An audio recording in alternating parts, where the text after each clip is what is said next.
नमस्कार, आप देख रहे हैं हल्ला बोल टीवी। मैं हूं सुशील कुमार सिंह। जनता दल यूनाइटेड बिना मुख्यमंत्री पद रहे 20 सालों के बाद चुनाव लड़ने जा रहा है।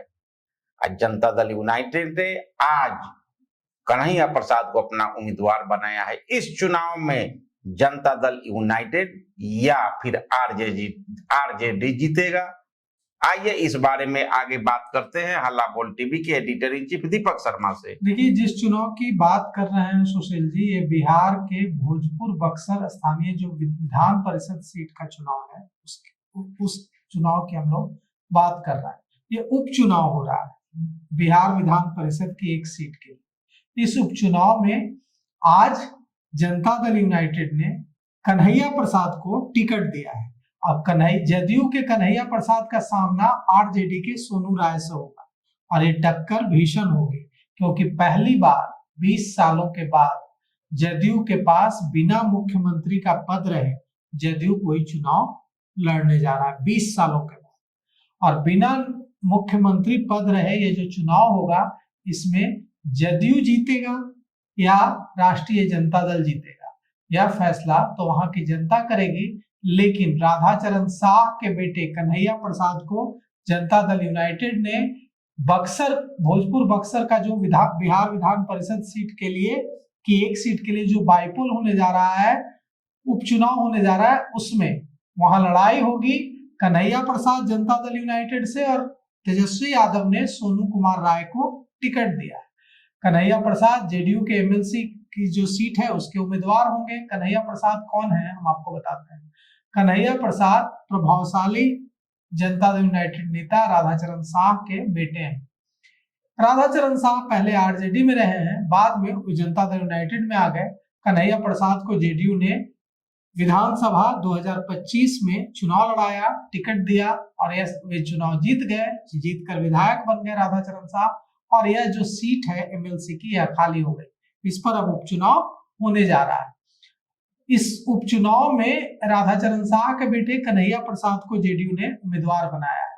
कन्हैया प्रसाद क्या तेजस्वी यादव के उम्मीदवार को मात दे पाएंगे? कन्हैया प्रसाद का जो करियर है वो विवादों में भी रहा है। अवैध बालू खनन, मनी लॉन्ड्रिंग वगैरह के केस में उन्हें ईडी ने 2023 में गिरफ्तार किया था। वे जेल में भी रहे, बाद में 2024 में उन्हें जमानत मिली। लेकिन जेडीयू ने कन्हैया प्रसाद पर भरोसा जताया है और भोजपुर सा बक्सर जो स्थानीय एमएलसी का जो सीट खाली हुई है, उस पर अपना उम्मीदवार घोषित किया है। अब चुनाव का कार्यक्रम घोषित हो गया है। 16 अप्रैल को अधिसूचना जारी होने की तिथि है। नामांकन 23 अप्रैल को होगा। नामांकन पत्रों की जांच 24 अप्रैल को होगी। नाम वापसी की तिथि 27 अप्रैल है। मतदान 12 मई को सुबह 8 बजे से शाम 4 बजे तक होगा। मतदान 12 मई को है, सुबह 8 बजे से शाम 4 बजे तक। 14 मई को रिजल्ट आएगा। तो अधिसूचना जारी होने की तिथि 16 अप्रैल है। नामांकन की अंतिम तिथि 23 अप्रैल है। नामांकन पत्रों की जांच 24 अप्रैल तक होगी। नाम वापसी की अंतिम तिथि 27 अप्रैल है। मतदान 12 मई को होगा, सुबह 8 बजे से शाम 4 बजे तक, और मतगणना 14 मई को होगी। तो अब देखिए, सोनू राय और कन्हैया प्रसाद वर्सेस सोनू राय जो होने जा रहा है चुनाव, यह पहला चुनाव है बिहार विधानसभा चुनाव 2025 के बाद जो होने जा रहा है, जिसमें आरजेडी और जदयू फिर से आमने सामने होगा।